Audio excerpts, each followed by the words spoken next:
Selamat pagi bersama saya Cindy Raja.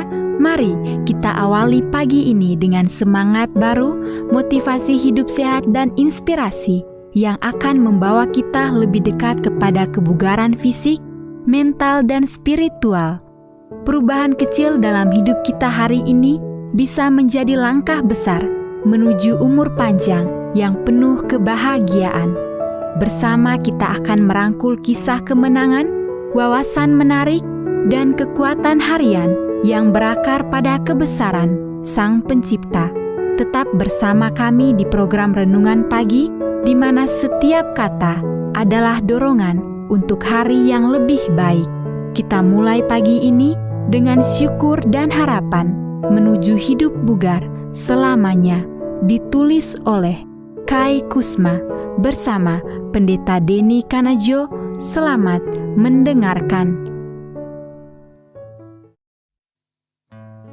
Shalom, selamat pagi para pendengar yang diberkati oleh Tuhan dimanapun Anda berada saat ini. Kita akan sama-sama mendengarkan firman Tuhan melalui audio Renungan Pagi pada tanggal 29 Juli 2025 dengan judul Ini Bukanlah Tentang Bagaimana Anda Berjalan. Sebelum kita melanjutkan bacaan renungan kita pada pagi hari ini, kembali saya mengajak semua para pendengar yang setia untuk berdoa bersama-sama. Bapa kami yang bersemayam di dalam takhta kerajaan sorga, terpujilah namamu ya Tuhan pada pagi hari ini. Sebelum kami melakukan aktivitas kami sangat rindu sejenak untuk merenungkan firman Tuhan. Terima kasih Tuhan Yesus, ampuni kami Bapa, karena kami sudah berdoa hanya di dalam nama Tuhan Yesus, Juru Selamat kami. Amin. Ayat inti kita terambil di dalam Mika 6 ayat yang ke-8, demikian firman Tuhan. Hai manusia, telah diberitahukan kepadamu apa yang baik, dan apakah yang dituntut Tuhan daripadamu, selain berlaku adil, mencintai kesetiaan, dan hidup dengan rendah hati di hadapan Allahmu. Mari kita ikuti penjelasannya. Pada tahun 1978, Karol Skurel kehilangan kakinya karena kecelakaan sepeda motor. Tubuhnya mungkin telah hancur, tetapi semangat keberaniannya membawanya melewati 7 bulan rawat inap. Pemberian makanan melalui infus, vena yang kolaps, dan infeksi hebat yang mengancam nyawanya. Kemudian, sebagai orang yang cacat, berjuang untuk merasa normal dan utuh kembali. Karol suka bermain softball. Jadi pada musim panas setelah kecelakaannya, dia mendaftar untuk masuk dalam tim. Saat itu kaki palsu Karol baru dipasang di bawah lutut yang sangat kaku sehingga dia hampir tidak bisa menekuknya. Berlari adalah hal yang tidak perlu dipertanyakan lagi. Ketika dia ditanya bagaimana dia berharap untuk bermain softball, ketika dia tidak bisa berlari, dia menjawab, saat kamu melakukan home run, kamu tidak perlu lari. Musim itu dia melakukan cukup banyak home run untuk menegaskan posisinya di dalam tim. 6 operasi kemudian, Karol mulai bermain ski dan memenangkan medali emas di perlombaan kualifikasi yang memasukkannya ke dalam korps pemain ski elit yang berpartisipasi di kejuaraan ski nasional 1983. Ketika Karol berusia 17 tahun, keluarga Skurel berlayar ke Hawaii. Cuacanya indah dan Karol tidak malu melihat mengenakan celana pendek atau pakaian renang. Meskipun orang-orang memandangnya dan bertanya-tanya apa yang telah terjadi. Apa pertunjukan bakat pada malam terakhir pelayaran. Karol naik ke atas panggung dalam balutan gaun indah panjang dan berkata, "Saya benar-benar tidak tahu apa itu bakat. Tetapi saya pikir ini akan menjadi kesempatan bagus bagi saya untuk memberikan apa yang menurut saya utang saya kepada kalian semua, yaitu penjelasan. Saya mengalami kecelakaan sepeda motor. Saya hampir mati. Mereka mengamputasi kaki saya di bawah lutut dan kemudian mereka mengamputasi lutut. Saya menghabiskan 7 bulan di rumah sakit dengan diinfus antibiotik untuk melawan infeksi. Kalau saya mempunyai satu bakat, itu adalah ini. Pada saat itu, iman saya menjadi sangat nyata bagi saya. Saya melihat kalian para gadis yang berjalan normal dan berharap saya bisa berjalan seperti itu.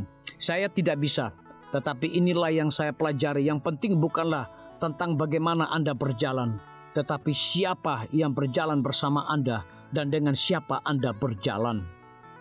Dia berhenti sejenak lalu berkata, saya ingin menyanyikan sebuah lagu tentang teman saya, Tuhan saya.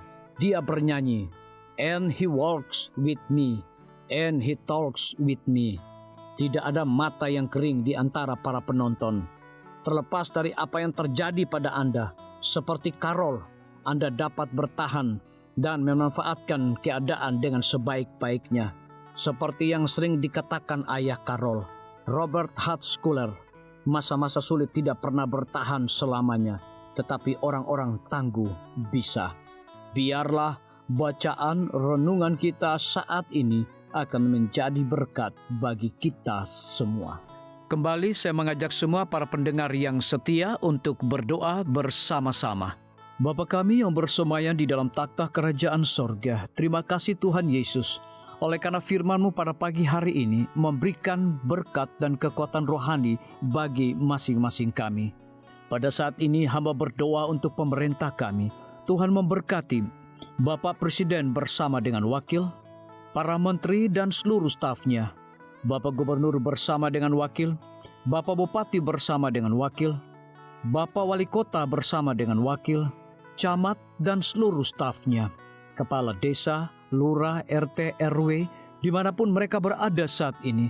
Kiranya Tuhan lindungi mereka, pelihara mereka, curahkan hikmat dan pengetahuan sorga kepada masing-masing mereka, agar mereka dapat menjalankan roda pemerintahan boleh sesuai dengan amanah dan titah daripada Tuhan sendiri. Pada pagi hari ini kami juga berdoa untuk para tim medis. Tuhan berkati dokter, perawat, bidan, farmasi, nutrisionis. Kiranya hikmat dan pengetahuan sorga, roh dedikasi yang tinggi, roh kelemah lembutan Tuhan berikan kepada masing-masing mereka, agar mereka dapat memberikan pelayanan yang terbaik bagi setiap pasien yang membutuhkan pelayanan mereka setiap hari. Kami juga berdoa untuk guru-guru, kepala sekolah, siswa, mahasiswa, bahkan dosen di setiap lembaga pendidikan.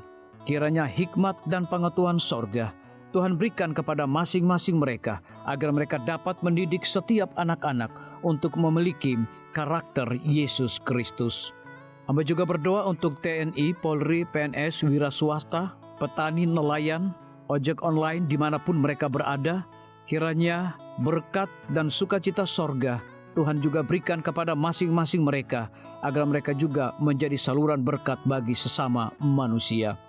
Para pendengar yang setia yang berulang tahun saat ini dimanapun mereka berada, biarlah dengan bertambahnya usia, mereka semakin hidup bersyukur dan berterima kasih kepada Tuhan setiap saat. Yang berada di dalam kebimbangan, ketidakpastian hidup, Tuhan berikan iman yang teguh dan pengharapan, agar mereka tetap percaya akan janji Tuhan setiap hari. Terima kasih Tuhan Yesus, dengarlah segala doa dan permohonan kami Bapa, dan mau mengampuni segala dosa kami, karena kami sudah berdoa hanya di dalam nama Tuhan Yesus, Juru Selamat kami. Amin. Demikian firman Tuhan yang telah kita dengarkan. Semoga hari ini menjadi berkat bagi kita semua. Sampai jumpa, Tuhan memberkati.